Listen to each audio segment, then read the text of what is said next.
there were some dark months where concerned that this would not be a very... Every day I come home like, there's no way we're staying in business. There's no way this is going to work out. I was like, we're just forking over our own personal money to keep this going. How is this possible? And then, actually, this is a great transition into like the big turning point. It was like an immediate turnover.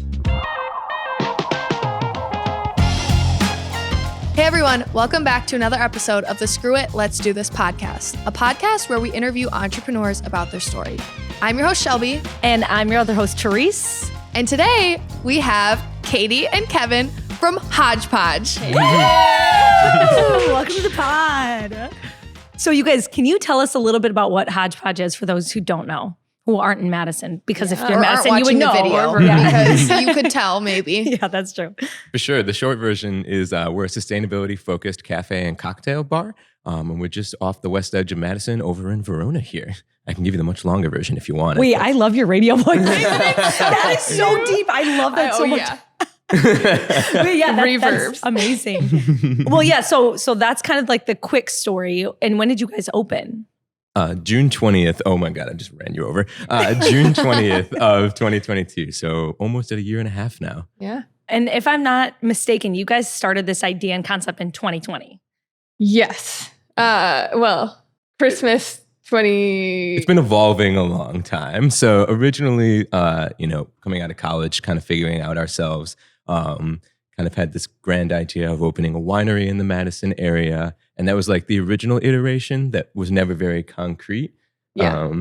Well, then there was the next one, which was Greenhouse, which was still a bar, but that was 2019. That was the idea of putting a greenhouse, literal greenhouse, on top of another structure, like an apartment building or a commercial, business building. And then it would grow all our own herbs. And you'd be like, oh, can I have a mojito? And your bartender would say, sure. And they'd reach up and they'd pull a mint leaf off of the plant. So cool. Wait, that's no one can steal that. We're still going to do it.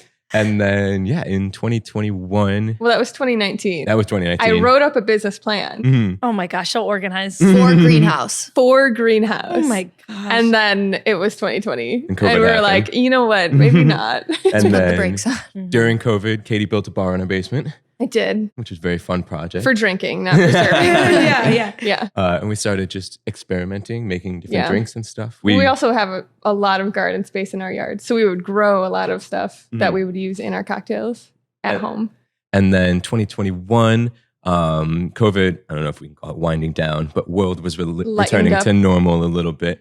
And Katie was kind of looking to leave her job. And so for Christmas for 2021, I formed an LLC called Hodge Podge and gave it to her for Christmas. But that is so cute. I didn't know that. Yeah. Wait, did you guys talk about the name? Or were you like, I'm naming it, here's your gift? Well, we already knew the name because, so I make a lot of wine at home. Not anymore. Make wine at home? Do you stomp your grapes in the bathtub? Yes. We have like hundreds of gallons right now at home. Wait, I'm so sorry. I had no idea that this was a thing. It's awful. It tastes disgusting. You do not want to try it. And you drink it and you're like, no, most of it's been dumped. Most of it goes into soups and stews that I make. Yes, it's a cooking wine now. We get it from a local vineyard that you can just pick your own grapes. Mitchell Vineyards, right? Yeah.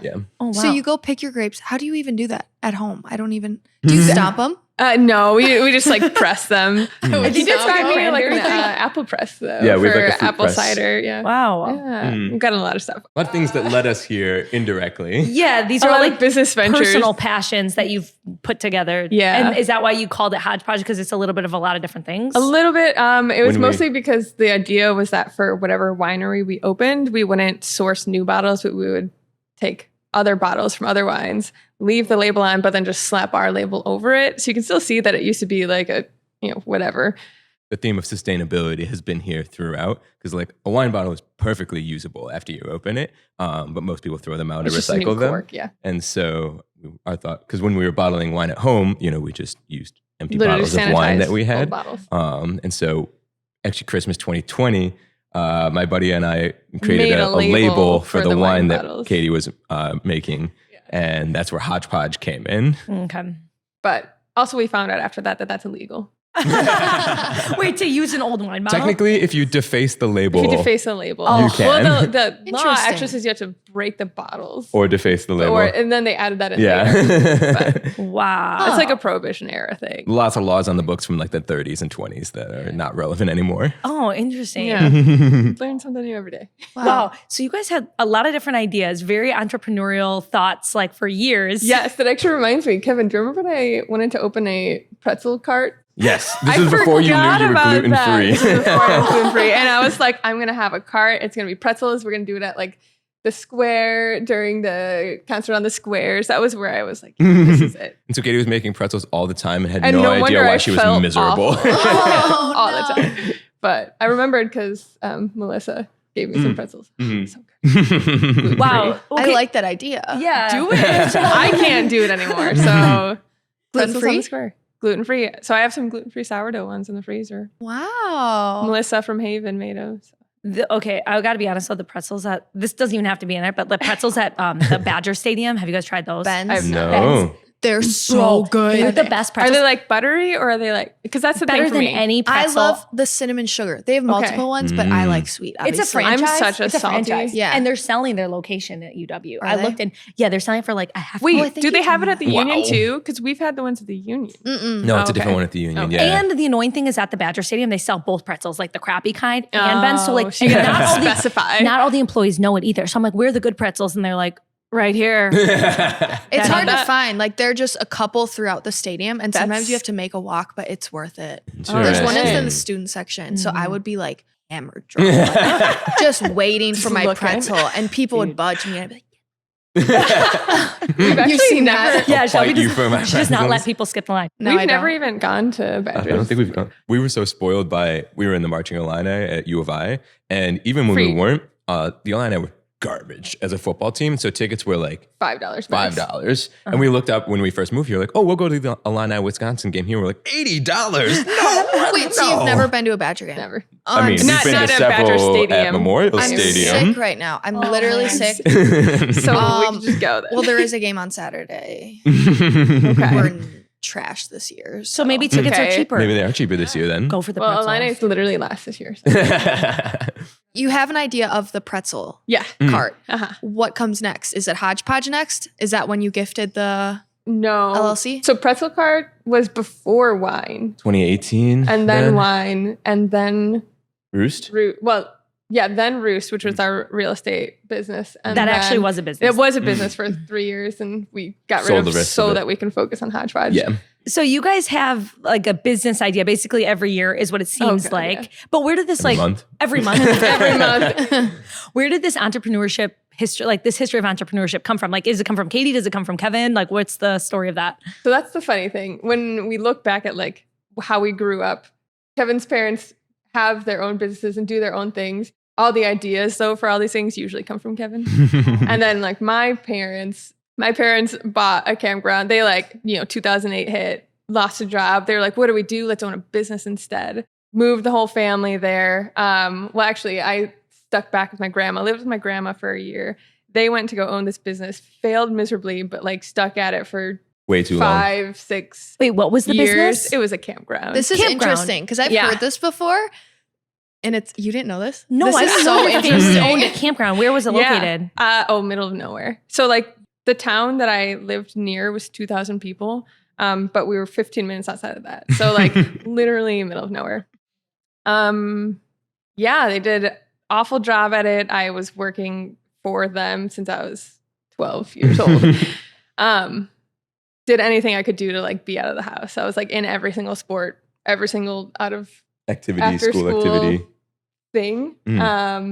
Yeah, so I swore off business ownership. I was like, I will be an employee my entire life because that means I have a paycheck all the time. And then Kevin comes in the picture and Kevin's like, how could can do I this and retire by this. 30? Narrator, he's almost 30, so that's not happening. We don't want to talk about the But- 3 word. we don't talk about that. But Kevin has ideas out the wazoo, Dime a dozen. and it's a new one every week. But his follow through is Not great. It's not great. Because you have so many That's ideas. where Katie comes in. It's his ADHD. It means he has all the ideas, but then my OCD is like, all right, we're going to obsess over this idea and we're going to make it happen. So that was, that's how this happened. Yeah. Wow. When I see you guys though, I see you guys as such like a business power couple, but you guys are both good at like a lot of the same things though. Like I have a group chat with both. The funny thing is it's actually, our Venn diagram is like almost 2 circles. You happen to ask all the questions that we both know the answers to. Right. But yeah, our like Venn diagram of like what we know and what we can do is actually very separated. Oh, like really? we have a little bit of crossover, but and most of the things that you've asked about, we happen to both know because we've talked solved about those it. problems for Hodge Podge, and so we both know the answers to those. But yeah, like Kevin is much more background financial. Oh my God, don't ask me financials. That's Kevin stuff. For me, it's like boots on the ground. Spreadsheets, forecasting, getting loans, all that stuff in the finance world is more my wheelhouse. Phone calls. Oh, Yeah, don't ask you're me a to make dream a phone call. employee. Right? Interviewing. Interviewing. Oh my a lot of gosh. public speaking. But his background in school is like psychology and environmental sciences. So that's why he has a lot of the background stuff for Hodge Podge. No, I am curious. Since you guys are married, you decided to do this business together. Do you go 50-50 split? I'm actually 51-49. Woman-owned business right there. That is true. I feel like I hear that with all married couples. Yeah. Like 51%. Yeah. Dang. That's actually a thing. Yeah, To make it a women-owned business? Yes. Majority yeah. stakeholders, Yeah. And I mean, it is very much a woman-run business because Katie does 98% of it. Yeah, no, I wouldn't split it. Yeah. I'm not splitting anything. No, that's fair. That's fair. So when Kevin gifted you the LLC, this was a Christmas gift, right? Yeah. Love that. How'd you gift it? Were you like, did you wrap it? It's like in a It was an manila envelope. envelope or something. It was really cute. I was like, are you giving me money? It's a check. It's actually the opposite. It's debt. Congrats, here's debt. That's Oh hilarious. my God. I think that's so cute. But what were you doing at that time though? So you get this in, it's not like you were just sitting like, oh, this is perfect. I'm going to just jump right in. Like right in, yeah. you had another job, right? Like Right. You both had other jobs. What were you doing before? Yeah. So I had 2 jobs at the time. I was full-time as a scientist over at PPD, biopharmaceutical scientist. A year prior, I was like ready to leave, but I was actually at a really good spot in this job where I was like, I had just been promoted. I was like doing things I liked, and I was a little bit not ready to leave it, but also ready to leave it. And then my second job was as a bartender at a winery. So I was supposed to be moving into a full-time role there, but then Kevin gifted me that, and I was like, bye to both of my jobs. I was like, sorry, guys. And Kevin was working for Fetch as a software developer at that Fetch time. Rewards. Yeah, Fetch Rewards. Which was, you were there at the startup phase. It's a huge company now, but you were there at the beginning. Yeah, and this was like the middle phase of it. Okay, got it. At this point in time. Got it. And we had already scheduled, we were trying millennial snowbirding. I have some relatives who live in South Carolina. And so we had already planned on spending all of February at their place. And so I gifted this LLC to Katie. And then, knowing that we're going to spend all of February there. Which ended up being really nice, I think, because Katie loves and gets really focused on the physical aspects of the business, like building out things. And since we were 1,500 miles away, it kind of forced us to take care of all the other stuff in the paperwork background. and computer stuff ahead of time. I am so in love with that idea. Are you guys actually trying to snowbird like next year? Not anymore. Yeah, But eventually, do you want to get back to that? maybe. Yeah. The thing is, Moose loves the winter, so we feel bad leaving because like his favorite thing is just sit in the snow. Oh, that's my biggest dream, is to get out of the snow just for like a month and be like, yeah, a millennial snowbird. Yeah. I've never heard anyone say that. And maybe not like the whole winter, but it is nice for like a few month. weeks at a time. Yeah. Well, especially February being like the darkest. The darkest. It's already been cold for 3 months. We're all just waiting for spring. And it's like, okay, cool. We'll go somewhere kind of warm. Oh, as a side note, I did want everyone to know that me and Katie used to work at the same job. We did. We were on the same team. We met at the worst job we've ever had. And we were slander always saying this in Verona. Absolute slander. That's all right. That's all right. Pays most of the taxes. I was gonna say, yeah. And we both traveled to Texas. We did. A lot of times together, but we didn't really work like side by side. We just knew. Where'd you guys we think just of went each out. other? What was your first impression? Do you remember? Therese had just so much energy. I was dying. You were just always so happy and just like talking to everyone. Was before I went down. And this was my first AM role, and I was just like, I don't even know how to handle this. Because I was like struggling being an AM, and I was just like, I want to have fun. I want to be an AC. I want to have fun. I don't want to be responsible for anyone. Yeah. So I was like, oof. Yeah. Well, you left, I think, shortly after I started. Yes. I left in April of 2019. Yeah, no, that was before I started becoming depressed. Oh. That was right at the end of mine. So yeah. No, I had a good 8 months before I went downhill. But anyway, so Katie and I knew each other then. And then you started ordering charcuterie boards for my business. Yes. Well, you posted about it and it was immediately like, Kevin, because I love cheese. And I was like, I need this. And then I was like, I just need an excuse for that. Kay would always find excuses to get charcuterie boards. We'd be like going down to work on the properties for that Roost. Was it. That was the first one. She'd be like, Kevin, we need a charcuterie board. I'm like, I really don't see how that correlates, but sure. We had tenants leaving and it was this massive unit, like 5 bedrooms, 2 floors, a whole thing. And so it was just me and Kevin and his dad. And I was like, we need something that we can just like pick at all day long.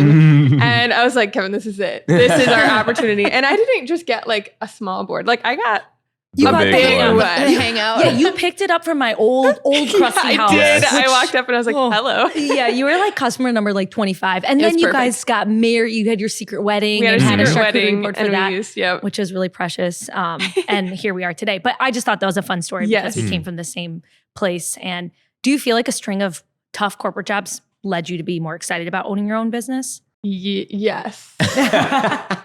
With authority. With an asterisk, because I also had 2 not corporate jobs and they were smaller owned, and being at them, one of them was like not even close to the service industry, but I was like, I could do this. Like I can do this. I'm like, if they can do it, I can do it. So part of it was like, yeah, I don't want to work in corporate, blah, blah, blah anymore. But then part of it was like, if people like me are already doing this, like, why can't I do it too? My mom was a stay-at-home, like an accountant who worked from home all when I was growing up, which was wonderful for all sorts of reasons.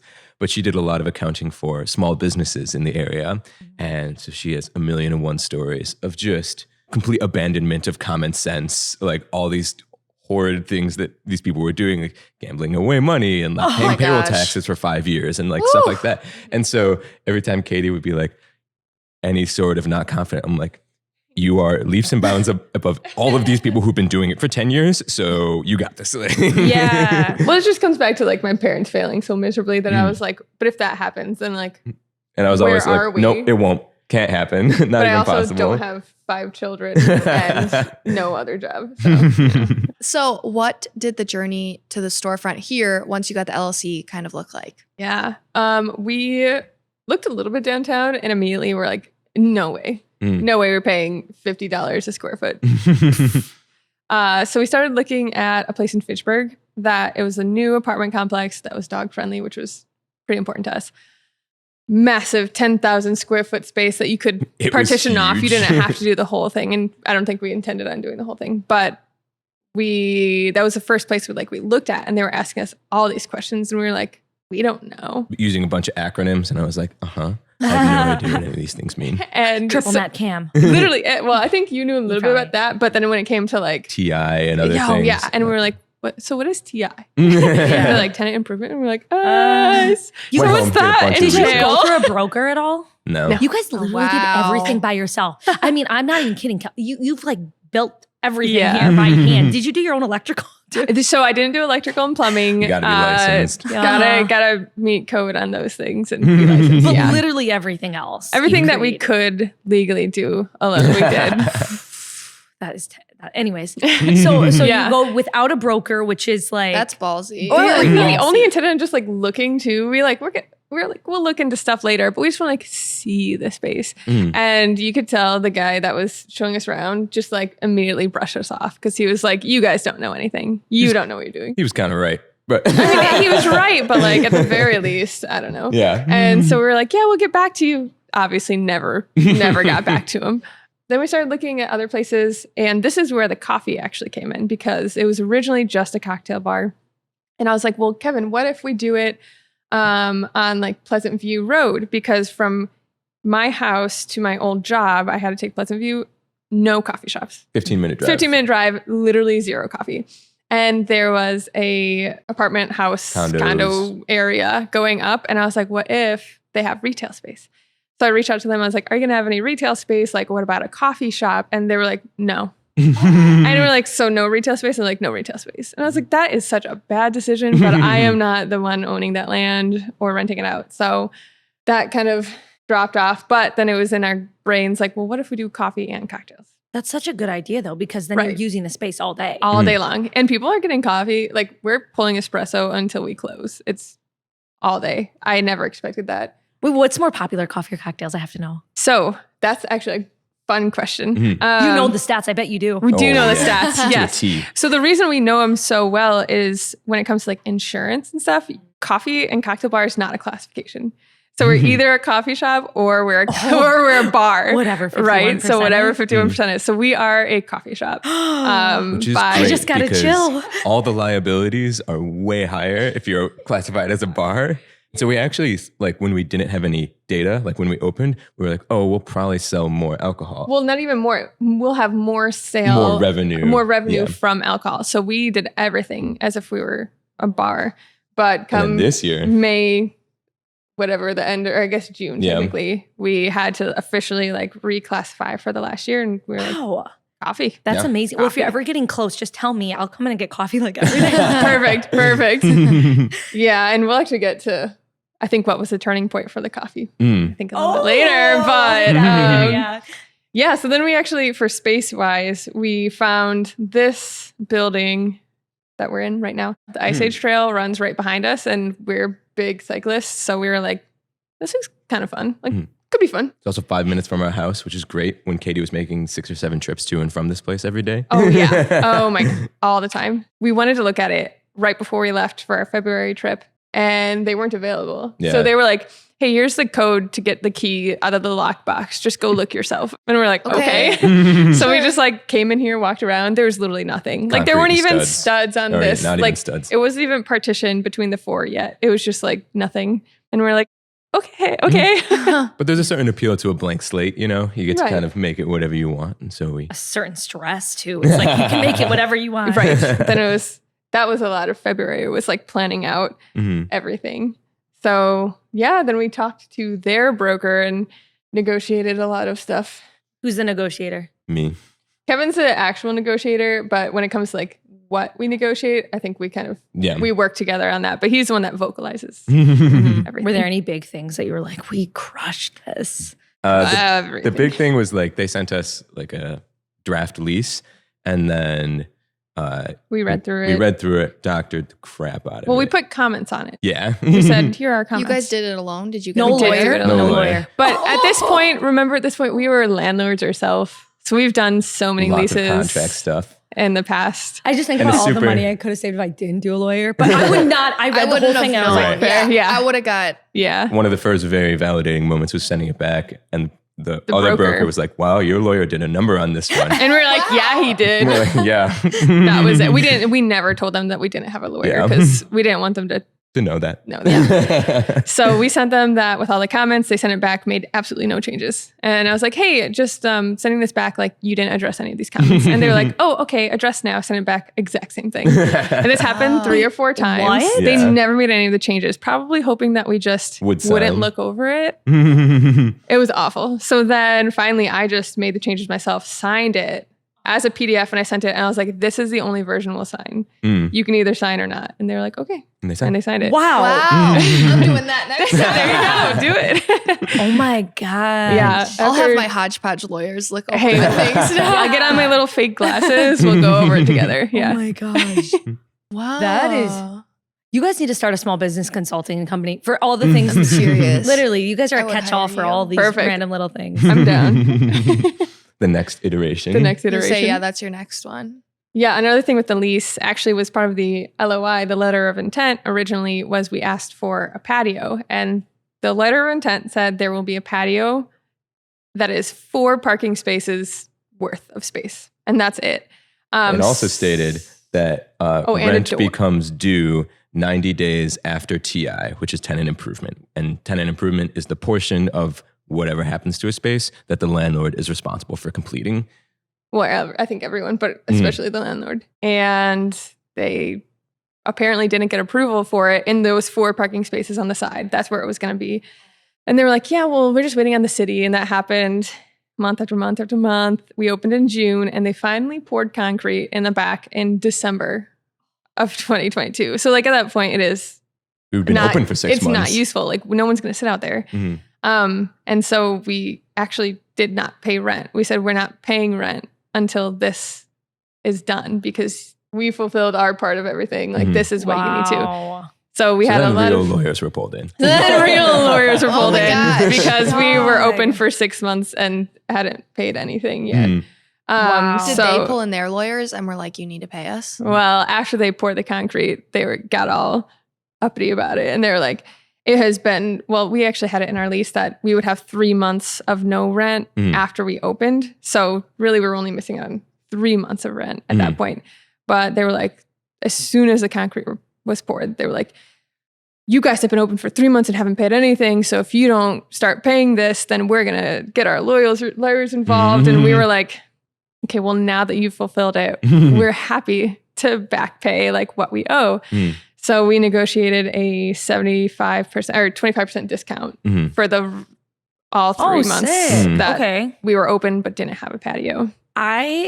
I feel like the negotiations, like the lease negotiations and everything, and I feel that like I hear this from, Benevolence and Laura, like it's a constant battle. It like is. In the real world, like not the real world, the non-business world, it's like, okay, you kind of this is how much it is. And that's what you pay. But like the amount of negotiations, even for like my lease, I had a different situation and they were like really willing, but I asked for things that I couldn't believe that they said yes to. And even fun things like a gym membership or they get free charcuterie boards. And it's like, I don't know. I feel like that's the thing with business. It's like everything is negotiable. Yes. Which is like, I think it's just like a super different power dynamic as like a tenant, like a, Like individual you live looking for there. a place to rent. There are bajillions of tenants. And so it's like, it's not worth the time to there are negotiate. also a lot of tenant laws And a lot of that are tenant associated laws. with like residential spaces. But there aren't that many small businesses. And so people are just more willing to play ball, basically. Right. If we say no, then they still have to find someone else to fill the space. So And it's this building sat empty for 5 years. Six. Wow. 6 before. years. yeah. Yeah. So, That's wild. oh my gosh. The long story short is it was going to be another business, like a health center, the whole thing. And then they backed out and there was this whole legal battle for years between that tenant and the landlord. That's the whole thing. Man, I feel like sometimes as like a first-time small business owner, when you're looking for space like this, it's so easy to get taken advantage of or like people try to pubble on you or, I remember even when you were looking for a space, they like wouldn't tell you the price. They're like, what are you willing to pay? Right. And you're like, just they tell would me what ask you want. and looking back, like I definitely in the beginning and even like when I was signing my lease and stuff, I was not very confident. Like I kind of like let them tell me a little bit.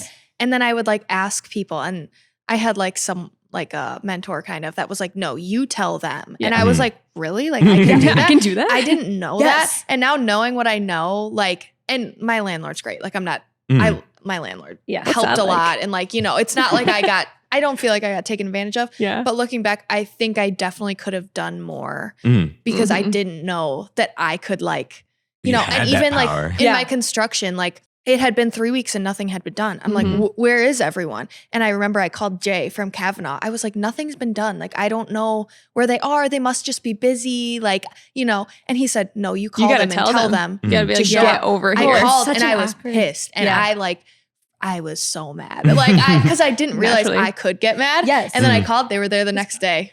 Yeah. Like, I didn't know. So looking back, like, I think new business owners need to know that, like, you can do a lot more like you than are the boss, think. like you are the running it. You are project managing this project. You can also fire them. We fired our general contractors. We did. They were not showing up. Yeah. We're like, all right, bye. And you became your own, right? We then, for legal purposes, no. We had a general contractor. She may just have been me, though. Everything that was installed was done by licensed contractors, so like plumbing, electrical, etc. But for all the other things, like, we were paying kind of a lot of money, or going to pay a lot of money prior to the firing for them to tell people to like do the floors and like to. And I was like, drywall I'm just gonna do that. Yeah. Because I was going to do it anyway. We were managing That's just who I am the project managers to such an extent that it was like more work to do that than to just manage directly the people who were doing the work. Right. Yeah. But you're so good at that. I mean, you were a project manager before. Yeah. So I was on top of it. Yeah, you very much so. At my last job. Yeah. For everything, pretty much. So I know that you did like the countertop by yourself, like literally building it out of wood. Well, and the bar, right? Like you did the whole bar. Yes. There's a video of it. There is a video of it. Yeah. So I did the bar completely from scratch, like from wood to what it is. And even it's so funny because I look at it now, I'm like, I could do better. Like I could do it better. Next one. And that's actually the bar in my basement. I look at it, I'm like, well, this was 1.0. This was maybe like 1.1. 2.0 is going to be so much better. I planned out and installed all the cabinets, which we love Menards. Whew, bless Menards. You like Menards? Forgetting it because it was just like I could do it all on my own. You know, I didn't. Did you not have the same experience? That is going to be a. We could talk about for it. countertops, though. Yeah. Oh, for countertops. And my cabinets are kind of like chipping. Oh, are they? Things, yeah. But it was a great price, and you could. I mean, I saved like 6 times. Like it was like if you crazy get amount of savings. Yeah. So I'm happy I did it when I did it, but I don't think I'd do it again. Right. Like I don't regret it, but it was a headache. Like my countertops came in 3 times damaged. Oh. 3 times they were warped or like bowing or whatever. So then I ultimately, like last minute, we ended up going with, I know someone in Middleton who has like a countertop cabinet. Like, and they did it for me like in 2 days. Wow. Because I had my final inspection and I was like, you got it. I'm not putting these ones in. Yeah. And so I ended up getting the money back, but it was just like a headache. That's crazy. So yeah, I didn't have a great experience. But I somehow towed our countertops in the back of my little that's crazy CRV. Yeah, I rented a U-Haul. Yeah. I called every guy that I know, my brother, my brother's friends, Elliot, Kenan, my dad. I'm like, get over here. It was raining that night. Oh, I was holding the door. They couldn't fit it through the door. We had to take the door off. It was a whole thing. Oh my God.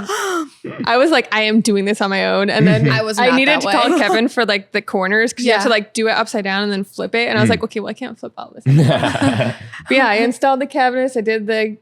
I installed and planned out the shelving. So I like bought the metal piping from Amazon and then I got the wood from Home Depot and I sanded it and sealed it. I painted. I absolutely refused to do the priming though, which I think I told you, Therese. Yeah. I was like, I will paint because I love painting. I will not prime. So I hired someone to prime and do my ceilings, but I painted everything else. We did hire someone to seal the floors because that's just more of a headache than we wanted to do. I installed all of our equipment except for the espresso machine and the coffee maker because that's like by warranty. I couldn't do that. He's leaving off the part where she also planned out every minute square inch of this place. You didn't get an architect? No. How do you not get an architect? Like I don't even know. Man. I just I had this little notepad. It's one of those like ones where you can erase, but it's like a pen still. And I just over and over, I was Remarkable? like, no, something like that. Over and over, I was like, this is what it is. Like originally, the bar was actually gonna be on this side. You're gonna walk in and like this was the bar. I feel like you guys would be like stars of a TLC show where you like yes, though, or like HGTV. Let's build your business. Like build your own business. There we go. I'm Katie and I'm Kevin, and we're gonna build a whole business in one weekend. That would be such a good. Okay, but like Kevin. I would do it. Like the laminate. I'm over here in spreadsheet land. I'm like, no, this is what I'm good at. He does all the trips to Home Depot, all 8 of them every day. I'm like, hey, I forgot this one little thing and I can't move on from the project until we have this. Wow. Got it. You guys are actually built different though. Yeah, like you I cannot relate to any of that because like I paid a general contractor to manage everything and they did everything besides painting. And I would never do that again. I felt so bad. I was like, I will come over right now. Like, what do you need? I don't know what I was thinking. I just thought we'd get it done in a day. I really thought we'd get it done. Yeah. And I mean, I was like, oh, I'm going to save $5,000.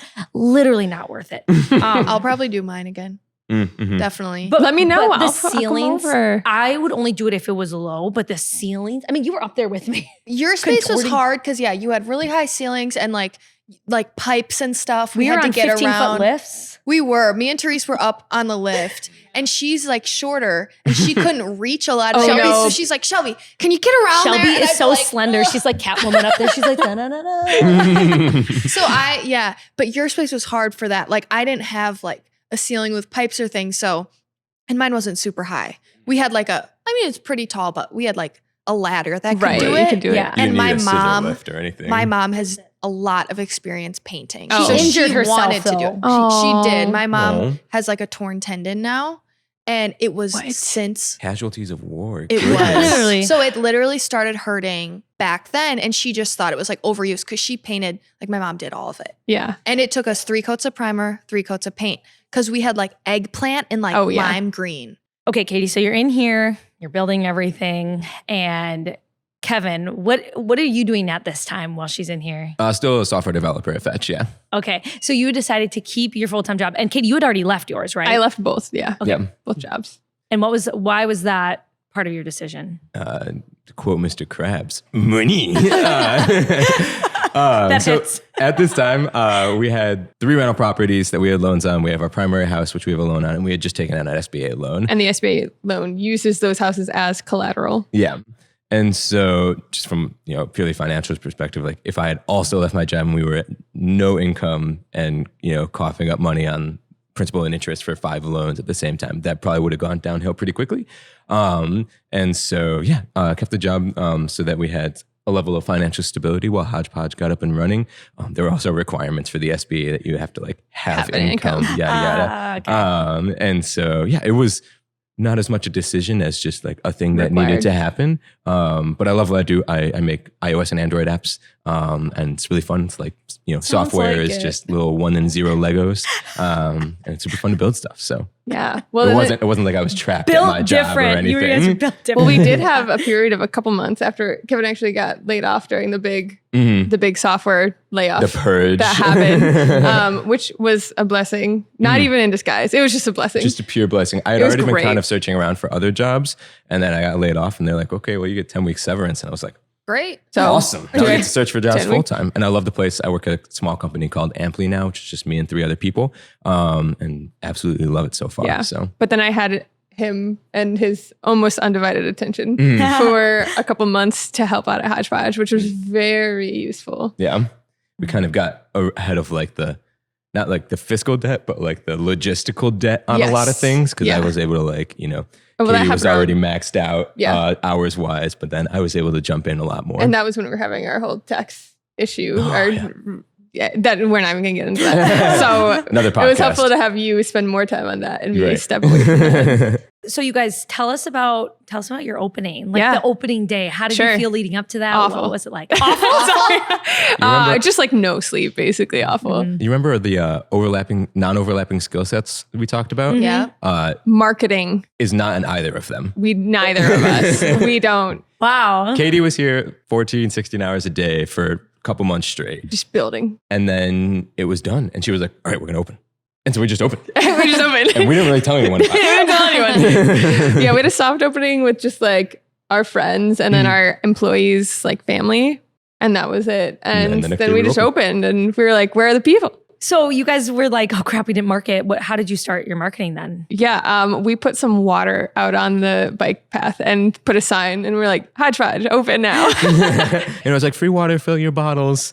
And we actually got like, not a ton of business in, but like a decent amount of business. A significant number of people were like, oh yeah. We came because of the water. Yeah. Wow, most people would just like go on Instagram and start posting, but you guys literally physically took water. Put some water out. Yeah, well we also know that part of the path is notoriously dry because there aren't places you can just like stop and fill in your bottle. We've experienced it. Yeah. So we're like, let's just put out some water. We also did social media stuff, of course. But we had no following, so it didn't really matter. And so, it was a lot of like guerrilla marketing stuff at first and just being like, what can I do for like $2 in order to get some people into the door? Yeah. And so, chalking the path a little bit as well was another thing we did. We tried to put up an A-frame over at festival and they immediately brought it back. They're like, you cannot do this. Wait, what's an A-frame? Just like the chalkboard sign. And it was just like, Hodge Podge, coffee and cocktails. And they were like, you can't put this here. We're like, come on. Yeah. And it was a lot of just like talking to anywhere I went, I would talk to people about Hodge Podge. We would talk to other businesses and try and, allegedly try and sell products, but it was really just to tell people that Hodge Podge existed. And then, it was just a very slow snowball. I think more on Katie's side of things, there were some dark months where concerned that this would not be a very... Every day I come home like, there's no way we're staying in business. There's no way this is going to work out. I was like, we're just forking over our own personal money to keep this going. How is this possible? And then, actually, this is a great transition into the big turning point. Yeah, what was the turning point of that? I do have to give credit where credit's due. Camille, one of our prior employees, she's in medical school now. She came in one day and was like, you know what we should do? Like, what, Camille? She was like, we should do latte flights. I was like, what is a latte flight? She was like, just little lattes, just 4 of them. Well, actually, I think she said 3 of them. And I was like, okay, yeah, I guess we can do that. So the first week of January, we're like, hey, we have latte flights. And we went from, it was an immediate turnover, dramatic increase. Is there anyone in the area? I mean, I know one other person. Super trendy now. Yeah, it's very trendy. A lot of people have, do you think that was the start of it? 100%. Was right around then? I was going to say, I can't say for certain that we were the first. We're the first latte flights in the area. Yeah. Okay. So you see latte flights just kind of go off and then significant increase. And then business in general, other items. Yeah. It's just not even a joke. A single decision that kind of turned things around. Yeah. Wow. And it's it's one of the snowball things when you're a business like we are, getting people in the door the first time is some number of them return twice and some number of them return all the time. And Wesley returns 5 times every a day. week. And Mr. Producer. The latte flight was the cool thing that got people in the door. Mm-hmm. But then we also, not to be big headed, we have a good product. Yeah. And so then they come in, they're like, this is delicious. And then they keep coming in. So you guys obviously popped off with the coffee and the latte flights, mocktails, but there's an underlying theme of your whole place and that's sustainability. So can you talk more about that? For sure. I love talking about it. Wiggles. Excited wiggle. It kind of gets back to, the original origins of the Hodge Podge name we talked about earlier with recycling, or I should say reusing the wine bottles. And so as we were kind of noodling on what this storefront will become, you can buy new furniture and it costs an arm and a leg. You can buy matching glassware. When people think about sustainability, most people think about recycling and composting and solar power. And what kind of flies under the radar is how much carbon emissions and these other negative effects that creating new items has. Every bar stool was once a tree and the tree was transported somewhere and it was cut into shapes and then it was transported somewhere else where it was put together and then it was transported to a store and then it was transported to here. And then eventually everything that's created becomes garbage at some point as well. And so there's this undercover climate cost to basically everything that's made. And so we kind of took the idea from the name of Hodge Podge and we're it's kind of a fun vibe to also just have a bunch of mismatched stuff. And so we brought that ethos into Hodge Podge. And so, all of our glassware, none of it matches. Ooh, asterisk. Mm-hmm. All of our flight glasses are purchased because there's a certain size that you have to fit into the flight board. But so we have had to buy some things. But all the furniture as well. Our patio furniture are their industrial wire spools that Katie turned into tables and chairs. Wow. We compost everything organic that comes out of Hodge Podge, so coffee grounds, garnishes, fruit rinds, etc. And we're just always looking for other ways to be sustainable. Well, we also work with deconstruction ink and used anew. So that wood right there behind you for the coffee, that's used wood that we bought. The front of the bar. The front of the bar is actually distressed. It's not fake distressed. Used to be an actual roof of a barn. So we just, in a lot of places tried to use old stuff. Obviously, when it comes to food code, you can't use old stuff for certain things. So countertops, everything like that is new, but where we could. And we're not perfect, of course. We still produce waste and we still have we produce carbon emissions through if anyone wants to donate a cow to us, that would be ideal. Hodge Podge cow. But the idea is not to be perfect, but to rather show that it is possible to run a now profitable business without having to sacrifice on the sustainability front. And one of the most one of the best questions I've gotten from people has been like, well, wouldn't the most sustainable thing be to not have Hodge Podge at all? And I love that question because it feels like a gotcha, but I thought about it, and the way I respond to that question now is people who go out for drinks or coffee are going to, it's not Hodge Podge or nothing. It's Hodge Podge is one of the options. And so at face value, that seems like a gotcha question, but it's like, no, Hodge Podge is the more sustainable option. And so it is better that Hodge Podge exists. Yeah, because another business would have come in here anyway. So. And we like to, talk about it on things like this. We've actually had some elementary school kids come in and get like a field trip where I talk about sustainability. And so it does give us a little bit of a platform to talk about it as well. And just to bring to mind that, it's not just recycling stuff at home. It's also for business owners. Like, what can we do, even if it's incremental steps to be more sustainable? So there's tons of coffee shops around here and in Verona. How do you view competition? Yeah, we love this question. He's going to use the same analogy that he always uses. I always use this analogy because Katie and I went to Napa Valley in like 2019 or something like that. And as I'm sure most people know, it's just like wineries for miles. Everything's a winery.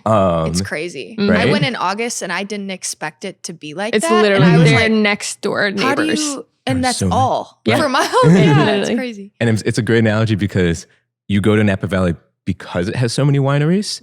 And it's not that Napa Valley is dominated by the Napa winery or whatever. And that's what makes it popular. It's the fact that there's so much variety and they're all doing the same thing in different ways. And so we actually have like what we think are really good relationships with most of the small businesses in our industry. So like the wine bars, like Toot and Kate's and Grapewater, the other coffee bar, not the We're Wine Bar, but similar vibe. Yeah. Sauzier and the other coffee shops in the area. The more people think of Verona as like a place you can go for these things, that's actually good for all of our businesses. So it's not as much competition as it is like, how do we turn our little corner of the Madison suburbs into a place that people go for these things? Because it helps all of us. So Kevin is under the table hiding. He's gone. No, Kevin, who are watching. Kevin had to go back to his full-time job. So he had a meeting. He headed out, but now we have a girl chat. Girl time. So we just touched on how latte flights changed the business. Yes. What does the future of Hodge Podge look like? So one big change that just happened, finally promoted someone to a general manager role. So giving me a little more time away from physically inside the store so we can work on what's next. Do you think you want to have more coffee shop cocktail bars? Yes and no. We have ideas for like what not Hodge Podge 2, but Hodge Podge 2 would be. I don't think it would be a coffee and cocktail bar, but really, it would be partially that, but not really. You're still in the dreaming phase. We're in the dreaming phase. We have so many different ideas, as we've already talked about. We always have 1,000 ideas. We have so many different ideas. It's like which one actually will be next is kind of what's up in the air for the most part. How do you stay motivated? Like with all the hours that you're putting in here and you still have time to dream. I'm like, when I'm grinding it out, the only thing I dream about is my bed. Yeah. Oh yeah. And like laying on the couch. That's how I felt after this weekend. Honestly, how do I keep going? It's just like sheer like momentum. Some days I'm like, the last thing I want to do is think about Hodge Podge. And other days I'm like, cool, what's next? And it's just really, how did I sleep? How much sleep have I gotten? And how motivating has the past week been for me to want to keep pushing forward, I think is mostly that. Kevin is just because that's just who he is as a person. He's like a golden retriever. He literally, when that thing started coming up and they're like, golden retriever boyfriend, I was like, oh, this is Kevin. He's just a golden retriever through and through. What about Hodge Podge are you super passionate about or like doing? So that's such a funny question because I also get asked a lot, did I do baristing and bartending beforehand? And no, I did wine bartending, but like all of my experience was because I wanted to open Hodge Podge. So I don't know that I could say like, oh, baristing is my favorite thing in the world. I do love it now that I'm doing it, but when I look at what I want to do, it's not pulling shots and making drinks. Like I'm here because I have to be necessarily right now, but like the goal is to not actually be here. And then what are you doing in place of it?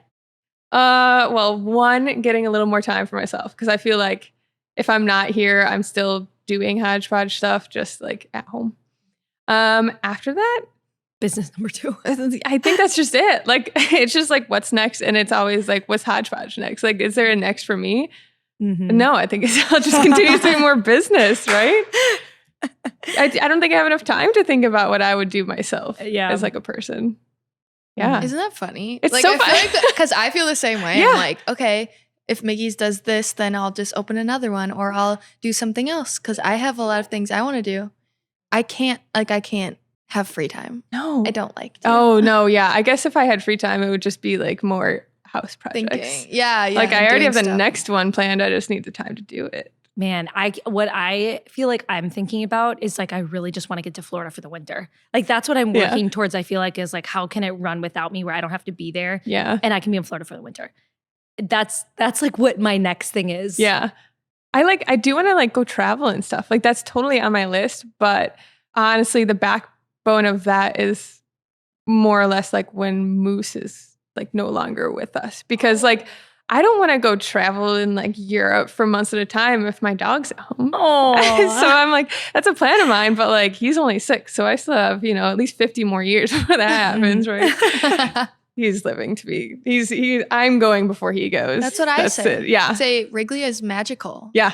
So since starting a business, you've been in business for a year and a half now? And almost a half, yeah. Yeah, year and a half. Yeah. Happy almost birthday, Hodge Podge. Wow, thank you.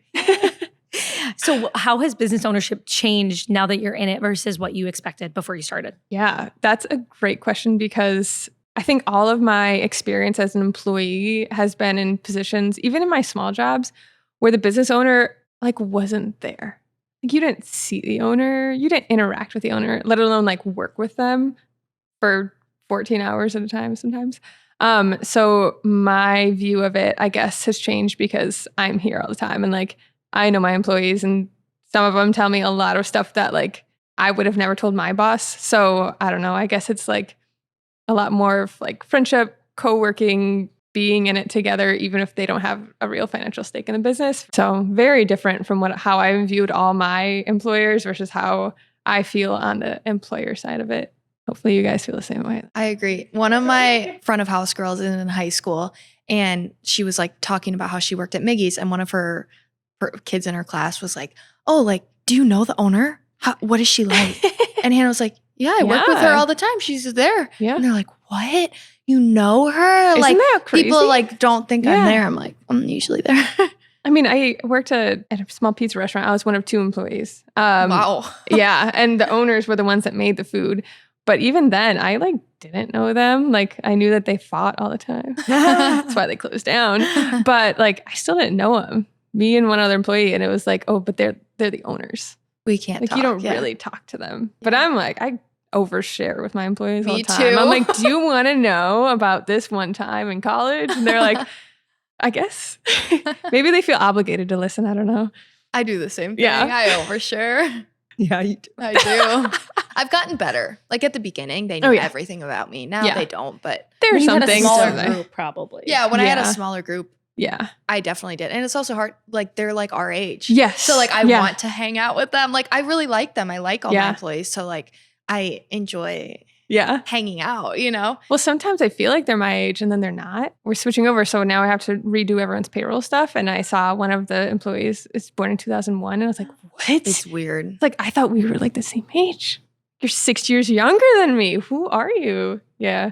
Being a year and a half deep, what does success look like to you now with Hodge Podge? So I think for me personally, and I know it's very different for every business owner, it's going to just be having more time to myself because I am here.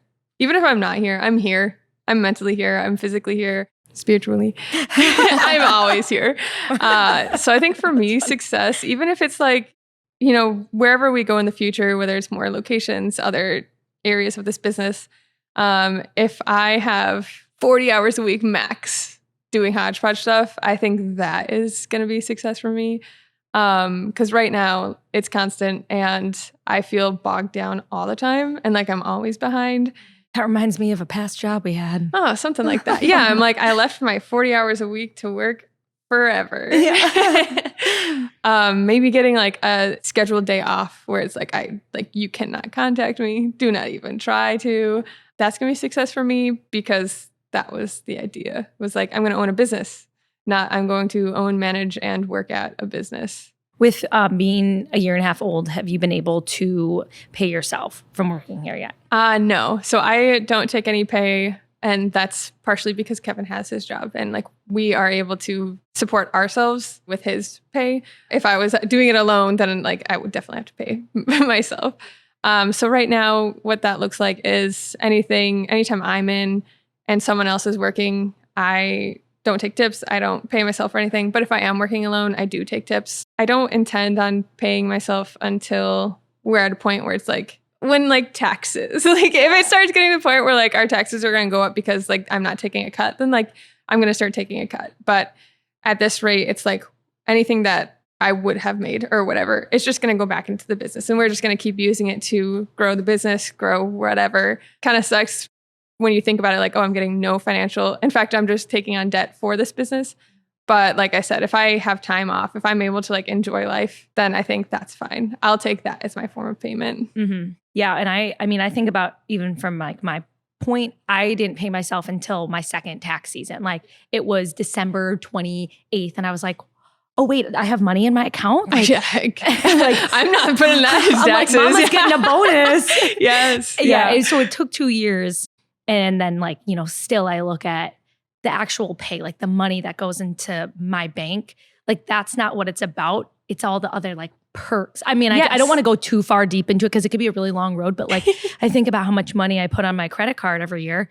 That's how I go abroad for I pay for an entire trip. You get all their points. Yeah, like an entire trip. I mean, that's like a 2-week paid vacation there, or like, oh, I have a business car. Like, okay, all of my like traveling in that car is part of my compensation package. So there's ways to like improve your life without putting like a giant salary into your account or something like that. Most of my food is paid for by Hodge Podge. I'm like every coffee shop for me. Oh yeah, working expense, baby. Absolutely. If we talk about work at dinner, then it's a business expense. Absolutely, which is amazing. Yeah, literally though. But I don't know. I sometimes feel like online it looks like people start a business and then they're like millionaires off the bat.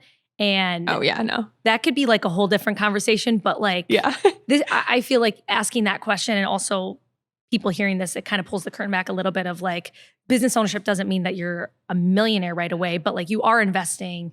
And the goal is that someday you are taking either a salary and what is it called? Owner's dividends. I'm in a financial class at UW right now. Wait, is it called owner's dividend? Owner's investment? What is it called? Well, Kevin's gone, so we can ask him. It's, like paying yourself at the end of the year or whatever. It's more than just that. But before we wrap up, the one thing I want to say, and a shout out to you that's unusual for most coffee shops I've been to, is that you guys encourage people to bring in food. Absolutely. You have a microwave. We do. Which is super fun. So I wanted to give you a quick shout out on that because I think everyone should come in here, get a mocktail, get a cocktail, and then bring your own food. Get some Miggy's Bakes. Yeah, some Miggy's Bakes. Yeah, you sell Miggy's Bakes here. Like it's a whole thing. So everyone come check out Katie and Kevin. Maybe they'll be here. Maybe they won't. Maybe. Hopefully not. Yeah. Can I tell a little story on that though? Yeah. Can we dive in that just really quickly? First of all, we will never have a kitchen in this location ever. Stop asking me. No sandwiches and no soup. No sandwiches and soup. A guy came in this weekend and was like, "Where's your food menu?" And I said, "Oh, we don't have one." He was like, "Not much of a cafe then, are you?" Guys, cafe is Italian for coffee. This is a coffee and cocktail bar. This cafe means coffee. Stop coming in and being like, "You don't have food, you're not a cafe." Please. That one grinds my gears more than it should.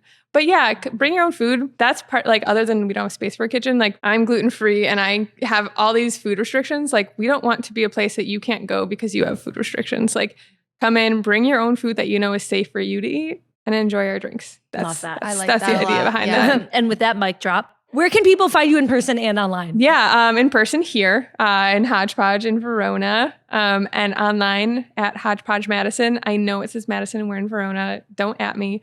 Or our website is hodgepodgemadison.com. Please don't email me. Text me. You can text me. You prefer a text? What about a DM? Or you can DM me. But if it's like something about getting stuff, you can put in a contact form on our website. I just get a lot of spam emails and spam calls. I won't answer your call. Text me first. Same. Yeah. Same here. And Shelby, where can people find you? You can find me at Miggy's Bakes. And you can find me at Tricky Foods. And where can you find our You can podcast? find us at Screw It, Let's Do This. That's it. Instagram.